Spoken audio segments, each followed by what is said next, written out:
Hello po sa mga Bicolanos all over the world. Yeah. So, kumusta man po kamo today? Hope okay man po kamo niya. And if di po kamo okay, just listen to this podcast and hope make your day happy again. Yes. And I'm your host for today. My name is Don Peter Madero. And now you're listening to the episode 90 ng Kaulay Podcast. Yes, Kaulay Podcast is powered by DP Production. Yeah. So, bago kita maduan sa pinakatapik kita for today's episode, yeah, gusto ko mag-thanks sa mga persons na padagos na nagsusupport sa podcast. Either supporter ka, follower ka, or listener, yan. Thank you very much po sa sayo mo. Pag sa doon, mas namomotivate ako na pagpadagot sa podcast na ini. Yan. And if di ba po kamo nakafollow sa Kaulay Podcast, yan, hit the follow button para updated po mo sa mga latest episodes. Yeah. Okay, kung may kung gusto niyo mag-shoutout or greetings, yan, mag-comment lang po kamo and i-shoutout ko kayo sa maabot na episodes. Okay, wait. Speaking of greetings, yan. Yung shoutout pala kay sa pinsan ko po. Yes, kung nila daw ka insan. Hello po, Ate Lala Solomon. Yes. Na ugmahon siya kaya ka naraman niya na nagpo-podcast ako and bako lang siya yung nakaram kam podcast ko, pati yung ibang kapamilya sa side ni Papa. Yan. Ugmang matsinda na naraman nagpa-podcast ako and actually nga, huna ko may yung nakapansin ng podcast ko. Pero kan naaraman kung napansin mo pala ninda sa mawa yan, nakawag mo ito sa puso ko. Kaya thank you very much po sa mga kapamilya ko na padagos na nag-support yan sa ko. And nakapansin mo kang podcast ko. And shoutout na din kay Kuya Haniel Agotilla. Yan. So, kung nadalog po nindo ni Ate Lala and Kuya Haniel. Yan. So, hope maugma po kamo sa greetings ko sa episode na yun. Hope padagos na po kamo support. Yan. Tapos pala guys, share ko lang yan. Gusto mo kaya ni Ate Lala na collab kami. Kaso yan, di ko alam kung paano maging possible. First of all, yan ako sa Tigaon, tapos si Ate Lala, di ko lang sure kung yan pa siya sa Libmanan. Yan, medyo malayo. Kung virtual, pwede magkuta. Kaso, kung magamit kita ng Zoom sa collab, baka kaya magpangit yung quality kang sound. Yan. Gusto ko man magandang quality kang sound para daw ma-enjoy man ka mga listeners sa episodes yan. Yan, so Ate Lala, kung nadalong mo pag nakahanap ko ng paagi na makapag-collab kita, na possible na magayon ang boses ta, yan, i-inform ta ka, okay? Yan. Parang nilook forward ko sa na makakolab ko din si Ate Lala and pati yung ibang mga persons para daw dahil ko solo sa pagpo-podcast. Yan, napahaloy si greetings yan. Yan, so again, shout out Ate Lala, kay Kuya Haniel, tapos iba kong kapamilya sa side ni Papa. Yan. So, doon na po sa featured Bible verse for this episode. Yan. So, magayon ini guys na i-share ko sa indo. Pwede tayo ning i-apply sa life, lalo na sa friendship. Yeah. So, ibabasa ko po sa indo yung sinasabi kan Talinhaga 13 verse 20. Yeah.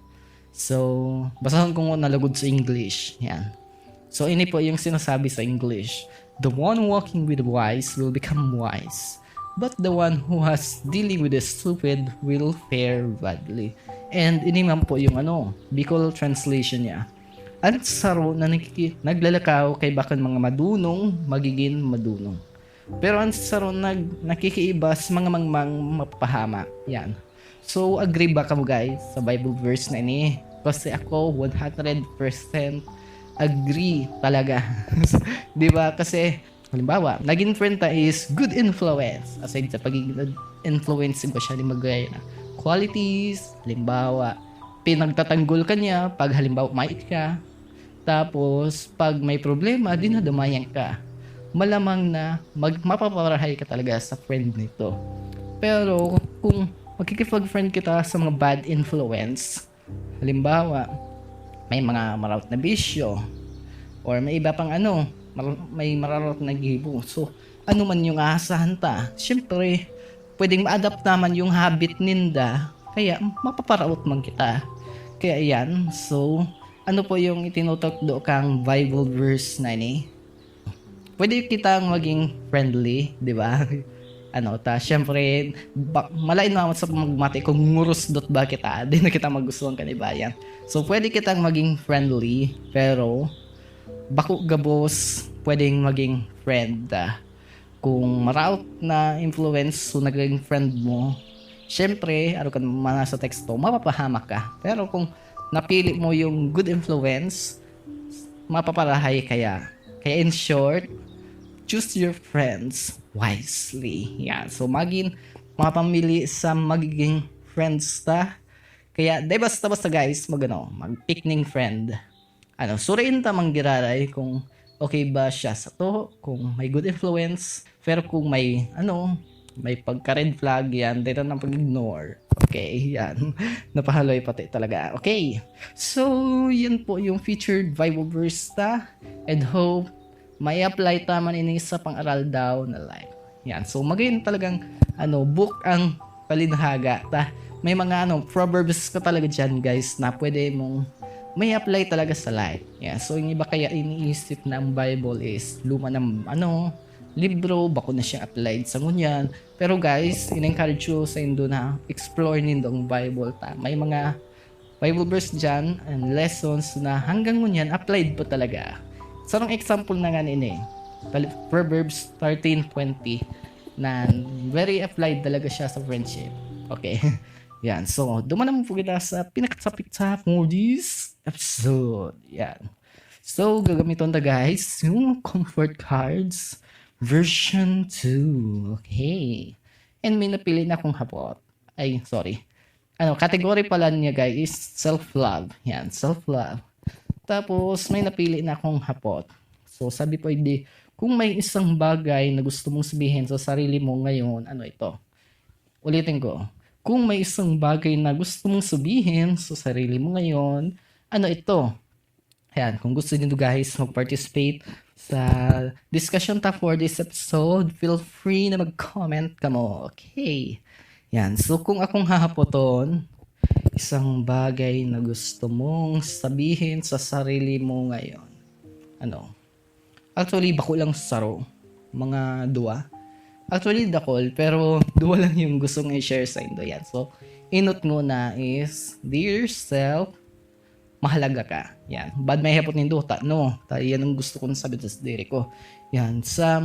Paano kaya guys na parang binababa ko yung halaga o paghiling ko sa diri ko, na even though may mga magagayon man akong qualities, magagayon na skills, pero may pagkakataon talaga na nadi-discourage ka, di ba? That's like baga minsan, pag namatibag nindo na, halimbawa, may limitations ka mo, yan, naroon ka na, situation pang ngunyan. May hilang ako, tapos yung hilang ko, di ba nararahay, and huli man sa hilang na ini, may limitations ka, tapos minsan pag nag-aatake, syempre lumalawag naman din yung negative thoughts. And kasama din sa negative thoughts na yun na parang may akong halaga. Yan din yung negative thoughts na kaipuhan kong dyan, paglabanan. Pero yung hinihiwa ko talaga siyang labanan, kaso yan bako lang siya madali guys. Yan sabi ko sa inyo, pag inatake ka talaga mga negative thoughts, ako siyang madali. Kaya kaipuhan talaga ng tabang pag kay ni. Kaya now on, gusto ko nang sabihin sa diri ko na mahalaga ako. So, ito kaya yung purpose kung gusto ko nang sabihin sa diri ko para daw dahil man ako magsuko sa life, di ba? Ayan, tama yung mga skills man ako na may yung iba. So, iba pwedeng kayo ng field yung nahahasa sinda or pinaka-best ninda. Pero ako, igwaman. Yan. Kaya, halimbawa, sa best ko is yung pag-content creation. Kang pagpa-podcast, di ba? Yan. Tapos, nagdi-digital art ako through Ibis Paint. Dayan nagigibo ka na iba. Kaya somehow, may halaga pa ang palad ako. Yan, tayan din yung kay Ponggong paglabanan minsan. Yan, tapos ikaduwang gusto kong sabihin sa diri ko ngunyan is don't give up. Yan, so bad may hapot nindo if tano, yan, tangon yan kaya. Araw ka na-share ko sa indo, dako lang problemang inagihan. Yan nga nito, na-mention ko nakasabag ko. Hilang ko. Tapos, minsan financially unstable yung hanggang ngunyan guys may pa ko trabaho, ginagawa ko naman lahat pero wala akong nahanap. Kaya minsan nakaka-burnout pag may yung trabaho gusto mo mag-earn kaso paano ka maka-earn kung may hilang ka then nakikisubayan sa hawak mo yan so pa yan sa problema ko tapos negative thoughts tapos ngunya may problema sa pamilya sarabahin talaga guys kaya pag mati ko gusto ko na magsuko pag mati ko di ko na kaya may alungan na ihinibi ko na lang talaga inigabos di ko na kaya pag mati ko magabaton talaga sa pagmati yan. Pero kung na-discuss once na ihinibi tang gabos magiging good magaya ng pagmati lalo ng sa loob pagmati daw paano nagiinan kita iyo di man na wala sa problema pero at least nagiinan kita kaya it's okay to cry pag may problema kita yan. So don't give up para dawa pa daya ko magsuko pag may problema. Yan. So siguro sa motivation na mako ako unyan is friends, family, somehow nagkaman ako sa inda ng mga pampakusog and syempre sa tataramon ng Diyos, di ba? Si Jehovah God may comfort na itinawtaw sa to na even though may problema nahiling niya man yung inagihan and pagi man kayan mamuti na naday kita nagsusolo yan so yan yung gusto kong isabi sa self ko may halaga ka you are worthy dear self you are worthy and number 2 dear self please don't give up okay yan so i-flip ang card na ini sabi bigdi simulan mo nang sabihin ang mga bagay na gusto mong marinig mula sa iba. Yan, salamat. Yan, somehow, yan, gusto ko man ma-feel na may value ako. Somehow, nare-receive ko na siya ngunyan. Kaya, to yourself, may halaga ka. And yan din yung sinasabi sa mga iba. Yan, tapos don't give up.